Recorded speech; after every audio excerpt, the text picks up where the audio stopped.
Peace, peace, peace. Let's give y'all this amazing view right now. Beautiful sailboat.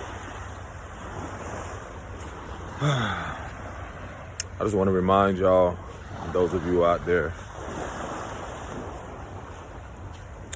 that don't ever beat yourself up over your life experiences and what you've experienced and what you went through.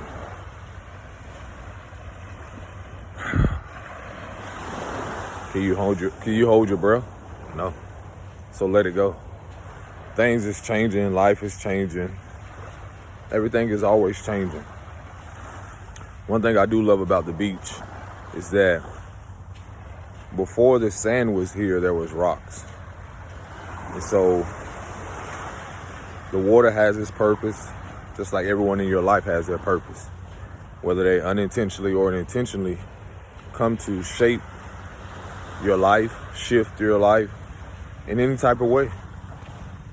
And sometimes it's not in our best interest, we feel, but it still helps us mold the life that we desire or deserve.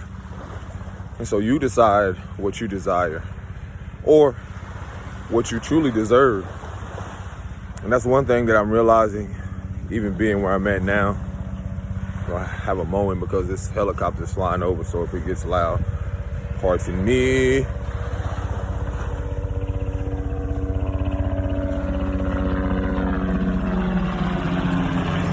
So again, with that being said, everything has its purpose. I tell myself eventually with these beautiful homes that's near the beach, do they fear the inevitable of someday that a tidal wave or a wave come crashing? Because you really got to be fearless to have something right there. So, just that being said, I just want to relay that message to you all that, things change for a reason. And we have to go through the experience. So, that comes with a lot of shifts and transition. And right now, a very pivotal moment in my life is the things that we want to hold on to the most. We got to someday let go. The ones you care about, the ones you grow to love so deeply. And most importantly, even yourself. The versions of yourself that you have grown so much to latch onto. I was walking on the beach another day, and I came across a jellyfish. And the beautiful thing about this is that, again, my message of we don't have to beat ourselves up over the decisions that we made. Are there decisions that I'm happy about in the past? Absolutely not. Do I regret it? No. Am I ashamed? No. Because I had to face that aspect of myself. I had to face those emotions. I had to face the guilt, the shame. Because sometimes unintentionally, we have caregivers or people from our experience who haven't faced these things, and then we receive on the other end of the spectrum their projections. We have been affected by that in some type of way. So, but what I'm getting at is that the jellyfish totem. As I was walking and realizing, like, hold on, the jellyfish, I remember this. And on another beach, I remember, and then researching it, that the jellyfish, and you can research this on your own, but the beauty of the jellyfish is that it surrenders to the waves. It allows the currents or the waves to carry it. And also the tentacles. The tentacles on that can shock, those of you who don't know, you can research this, that can shock, the persons that is around. And what that symbolizes is that how the tentacles can affect everything around in this environment. So that's like not only our actions, but our words, but everything that encompasses that. So I realized that when I did see it this time around, it reminded me when I was on another beach of same scenario or where I was on my journey, how, because that's more details to it, but it also speaks about the illusion of not getting so attached to things as well, because the tentacles on a jellyfish can attach itself and latch itself. And that's one thing that I've learned, and through the process of our journey, is that becoming how to not become so emotional attached or attached to something where I do not allow myself, or we don't allow ourselves to surrender to the journey and allow the waves of life to carry us. This sailboat is so beautiful. Now let me see if I can get that. Where is it at? I trust y'all can see that. I feel like, can you see that? Oh, right there. But yeah, and just again, the beauty of that, the transition. Remember, like, we feel like we deserve just as much as we desire certain things in life. And this is how I had to really learn about my journey. Just put my shirt down because this sun feels so good. One thing that hold on, put my shirt down, it ain't gonna hurt nothing.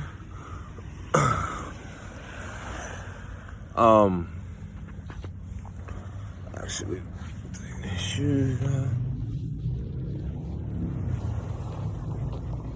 See if I can get that position right. One thing that I'm learning, even on this journey, man, I'm trying to wave at this sailboat. I want them to pick me up. Can I get a ride? Hey, that would be so dope. But it's so wild. Okay, it's a little off subject, but it's still important. The sailboat, man. This was in a couple of my art masterpieces. And it kind of connects to, again, the journey of the jellyfish thing. Again, going back to the attachment of that, is that that's what I realized on my journey, what caused a lot of sufferings, because I was so attached to the idea of other people rather than surrendering and allowing them to just be themselves, express themselves freely. And then I realized also allowing that for myself. Where I'm at on my journey is like learning to allow myself, give myself permission. I'm actually going to talk about this. Give myself permission to be, to express myself freely, to experience the innocence in my childhood again. Let's see. I want to share this with y'all because I didn't know when I was going to make a video. Just certain things that I've been writing down in my journal. And those of you that suffer from some type of anxiety, fear of the unknown, some type of some type of social norm. I mean, some type of societal or, a lot of things dealing with your childhood traumas. Journaling has helped me a lot through my journey, because that's things that I didn't want to verbally say that I only could write down. That's things that emotionally that I went through that I could only express it in a journal. That's things in my journal that only make sense to me, that may not make sense to no one else. That's things that I've written down that only make sense to me and the Creator. That, again, I don't care to share with no one else. But I want to share this with y'all because this has helped me on my journey. Is that I went through going through a lot of childhood things, traumas, experience, and how my journey how I've gotten to where I am as a man. It's just as much as I was invested into a culture or an environment that was so conflict driven, I now am just as invested into my healing and facing the things that I internally go through. A lot of things that, again, that I wanted to run away from or stray away from. It's just as much as I was invested in that, now I'm just as much as invested into granting or giving myself that grace of giving myself permission, learning now to give myself permission to be beautiful, to show up for myself, to show up in a healthy way, to show up in an emotional place, mentally, spiritually, allow myself to face those things without fear of what others may say or fearing myself, if that makes sense in a way. But again, this is something that I wrote that has helped me through a lot, is that I grant and give myself permission to be open to all forms, forms of love, forms of prosperity, abundance. I grant and give myself permission to be open to authentic, trustful, abundant, and harmonious and prosperous connections, with people, environments, new things, inner peace. I am secure, safe, lovable. I am vibrant. Ashe. That's what I put on there. And, I also say I give myself permission to be loved holistically, fully, abundantly. Ashe. So be it. And what's so important about this is that I'm saying it to myself, but I'm also reaffirming to myself that I am worthy of this. I am worthy of this, and also that knowing how valuable I am to be, I want to give y'all like this view. Knowing how valuable I am. Okay, perfect. Knowing, let me see if I can do it. Right there. Yeah. Knowing how valuable I am to receive these things. Again, just being in environments, again, that was conflict driven, that realizing as I progress and value things that are peaceful, is really highlighting where I did not receive that love, that authenticity, that foundation of those foundations that were built upon truth and honesty, emotional support. And this process has been like ever changing.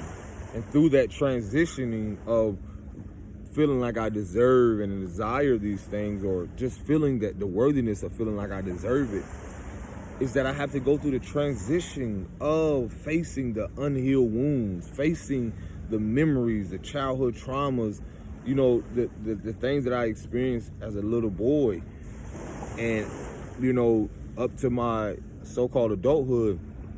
And see, me deserving that is also feeling worthy of that innocence again, of that innocence that I had as a child. So a lot of things I realized how much the jellyfish totem, or seeing that again, has helped me, is to become aware that a lot of what the ocean and all this reminds me of is the aspect of myself, that emotions, and how I develop my emotions. Did I develop my emotions in environments where I felt emotionally secure or safe? And those are things that are coming up just so much right now, how much it affects my nervous system. When I hear noise, or when I hear, being in environments where, at the moment my partner and I, expressing to her, that, we are in relationships or connections with people, or have been in relationships and connections with people who we don't even realize how much their environments were totally different or opposite of us. If I grew up in environments where there were a lot of emotional abandonment or neglect, and more so how there wasn't really any emotional support, that affects someone who gets in a relationship with someone who is maybe nurturing or shows up more emotional, in a more emotional supportive way. And then here it is, someone who don't know what that is or had experienced it. So here it is, you're telling them, or they're trying to show up and be something that they never witnessed or experienced. That's why this life is like an experience, to where we're all experiencing something or going through something, where again, all of our experiences, all of our upbringings, all of what we went through are totally different. So there's like this immediately divide or this contrast or conflict of interest or divide amongst people because they just assume that, well, this person doesn't know this, or just because this person is not successful or have this, and they don't really know the root of what and how this person's upbringing has been. So there's an immediate judgment. And not to mention, like, you know, whether this person has experienced some type of power struggles with the caregiver, them fully not having a place to feel safe to express themselves. So again, even on my own journey, is realizing how the development of my childhood development has affected so much of my relationship, most importantly, the relationship with myself. So how that prompted me to focus on my healing, to be so more invested into that rather than relationships, even with other people, even with certain things, you know, that involve other people. So a lot of us are reestablishing, rebuilding, recovering those aspects of ourselves that we felt that were lost at sea, that we felt that was lost in memories or in the past of what we have experienced. And again, we have experienced this and went through this because of a lot of things that we have ignored for so long. We're facing things that our mothers and fathers have been running from their whole lives, or continuously neglected. So a lot of, come on, bud, go somewhere else. So a lot of their neglect, or a part of what we have been abandoned or have felt some type of abandonment, has a lot to do with reminding us of what we're recovering. It's almost like you're saving yourself. So to try to save mom or dad or your partner or friendship or whatever, they're based off their experiences. Can you really save them from themselves?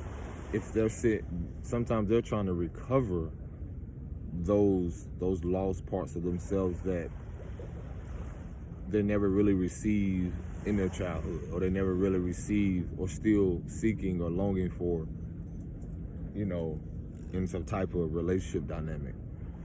So a lot of what that has to do with has really shown me a part of being able to face those things.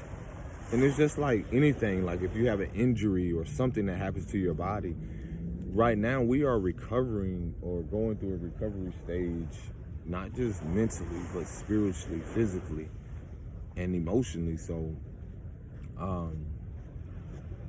that's the beauty of now I'm realizing, even on my own journey, again, growing up in conflict-driven environments, I realized how developing that has caused me to almost self-sabotage relationships or partnerships, even with myself. And it takes a lot of courage to face this, because now you're trying to figure out, like, it's not about wrong and right, but you're like, what did I go wrong? Because we develop these behavior patterns where unintentionally we self-sabotage things, and now realizing how much we're unlearning.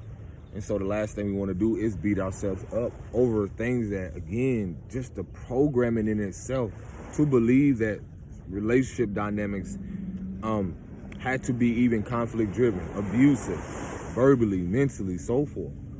So in that process, I had to unlearn that. Then in that unlearning, I had to realize how much I was affected, how much it affected other people, how much I was hurt, how much I hurt other people.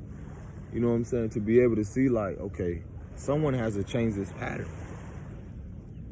And so that comes with a transitioning of grieving over relationships, grieving over environments. That transition, again, you're letting go of a process, or not just the people, but a version of yourself that's dying away. So there was a point in my life where I used to just be like, oh my gosh, what did I do? What did I do? What did I do?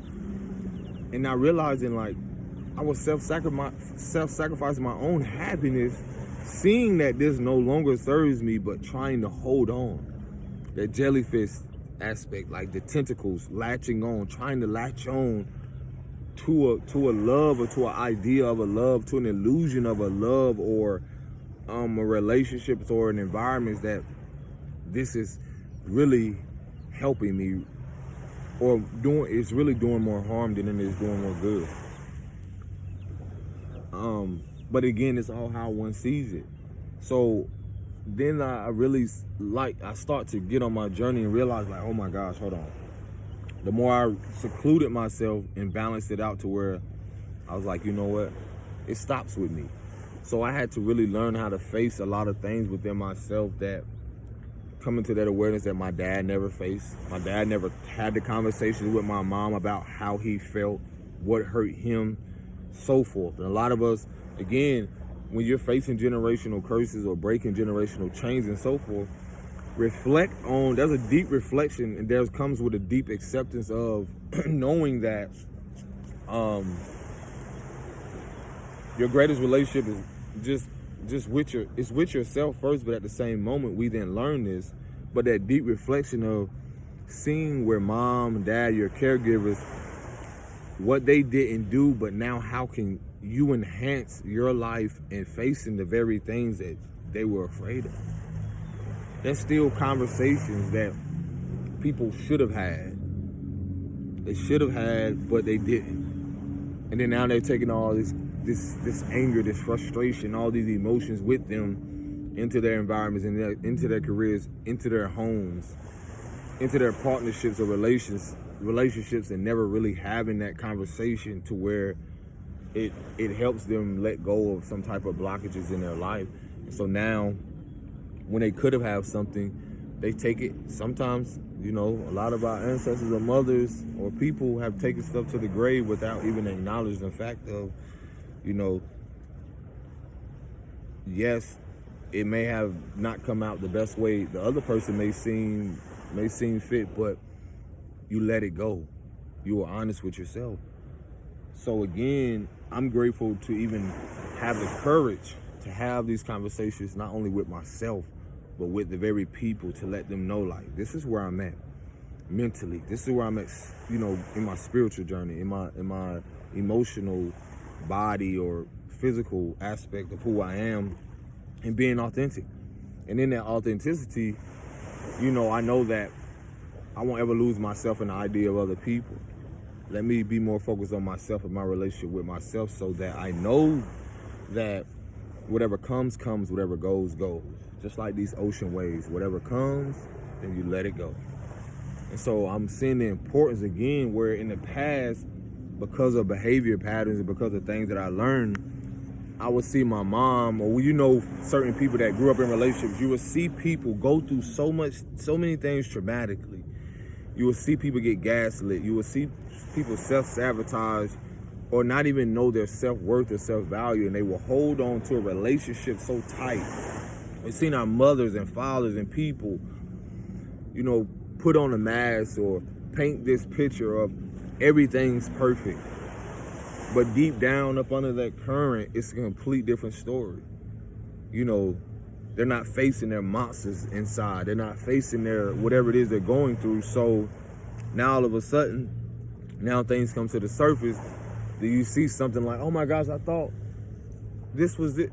And in reality, that's what we have been fooled or lied to, or we've been lying to ourselves. We've been dishonest with ourselves. So when we see these foundations crumble, we have to, the awareness is that it was never built upon something authentic. So being in that authenticity is so vital, because that's what you get back in return when you can be honest with yourself. A lot of men, you know, I realized on my journey how it has affected my relationship with myself, with partners or relationships, and seeing the bigger picture, the awareness around, like, wow, hold on. I really need to go get help, or I really need to get out a mentor. I really need to get some type of support to where you know, where a lot of us men, or, you know, women or men, but speaking for myself, is that I express to someone how much that if I grew up in conflict-driven environments, naturally, if my soul wants to be at peace, or, you know, I deserve harmonious relationships or peaceful environments and so forth. So that can come with not just meeting, you know, gradually you're going to meet someone who they're at peace with where they are, but those who are in tune are aware that that person had to really go through some shit. They really had to go through some things to really get to where they are. And that's the thing that cannot be overlooked. Instead of, I'm not going to paint this picture like everything's perfect and so forth and so forth. I don't have to express it if I don't feel led. But those who are in tune with their femininity and masculine energy, those who are in tune can naturally come to that awareness where energy doesn't lie. You'll be able to pick up and know, like, okay, wow. And you'll be able to sense the stillness. It's almost like the stillness in the water. That's like the feminine energy. It's like you'll be able to sense the stillness, but deep down, there's so much more. No one knows the depths of where you have went through and the depths that you had to swim. And then even being in connections where you're thinking someone reaches down to save you, and in reality, they're distracted, or they remove their hand, or, you know, they have to go on about their life, which is a deep acceptance.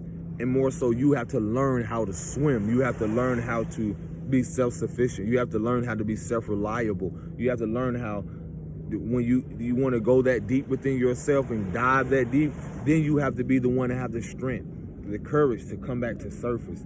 Then when you come up, sometimes you're not even where you want to be. Maybe sometimes it's water all the way around you. Then now you're like, it seems like you're lost at sea. Until sometimes there is someone, or sometimes you're in a position where you have to swim to shore. And then you're somewhere where everything is new. Then you have to find, you know, within yourself, how could I rebuild? And that's what's happened with a lot of us. It's different for everybody. We're learning to rebuild, to recover, to recreate, to reinvent ourselves anew. This version of you never knew before. But you've known that it was there. But this version of us, you know, myself, I never knew. I'm going through the different phases of even learning how to be the deep acceptance of allowing things to just, like, let it go. Just let it be. Let it be. Let it be what it is, what it's supposed to be, instead of trying to force it. And that's another thing with the jellyfish totem, is like not forcing anything. So we was in environments where power struggles, where people force their authority, force their narrative, governmental structures, so forth, you name it. Force the narrative instead of the sovereignty of just us being a human being, just being, or a person's just being. And even with that, again, the surface may seem calm, but deep down, there's change that's happening within. I say. So, again, a lot of just know that the transition may not be as comfortable, but it forces you in your uncomfortability because things come up. On my journey, I realized, like, going to different places, just because I'm not in the same environment doesn't mean the emotions doesn't come up, doesn't mean memories doesn't come up. It's just I'm choosing not to beat myself up, or choosing not to stay there, to lie down and stay there. No, I'm choosing to have the courage, and this looks different for everyone. I'm choosing to have the courage to get up and grant myself the permission, give myself permission to relax, to be, to cry, to not respond to people, to have a change of heart, to have a change of mind, giving myself that permission to allow myself to be like, you know what, this is where I'm at today. I'm okay with that. And whoever's not okay with that, I'm okay with that. If this relationship has to go, I surrender to it. I give myself permission to just get through this gracefully. And so that's just what I wanted to share with everyone and share with you all, is that, again, the transitioning We shouldn't ever beat ourselves up of what we have went through. Because at a point in time when we were just kids in innocence, we didn't beat ourselves up. It was what we learned through caregivers of people where they was forcing their authoritative, they were projecting onto us, and we developed that. And that became our behavior pattern until we became self-aware, like, whoa, hold on. I can make a decision now. Now things can be more intentional. Now things can be more with authenticity, with love, with joy. You can be at peace with it. So I'm going to enjoy this. I appreciate you all, sending love and light to you all. It's okay to face your darkness, because again, in the darkness there is a light. Just, it's a part of one of the most challenging things is the deep acceptance of where you are, where you're going, and the unknown. I can have a boat right now and I don't know what's out there. But at the same moment, it's just like being at peace, accepting that whatever is to come, I'm at peace with. So, clap it up for yourself. Much love to you all. We didn't come here to suffer. We didn't come here to survive. We came here to thrive. We came here to prosper. We came here to get through the emotions, get through ocean, the motion. We came here to get through this. Emotions are a navigator. Think of the emotions as the ocean. Emote, action, ocean. You're just navigating. The feminine energy is ever changing. It's changing. Action, masculine. So everything is help aiding. Your emotions is an aid. Your journey, you here experiencing things, it's an aid for preparing you. I had to mentally, physically, emotionally get through all what I had to get to here. I could have chose to stay in environments where I felt like I wasn't worthy of this experience, but I know I'm worthy. I know I deserve this. I know I deserve this moment to myself. I know I deserve this peacefulness. I know I deserve to connect with people who also value this and value the other things. So remember that. Peace and blessings. Shalom.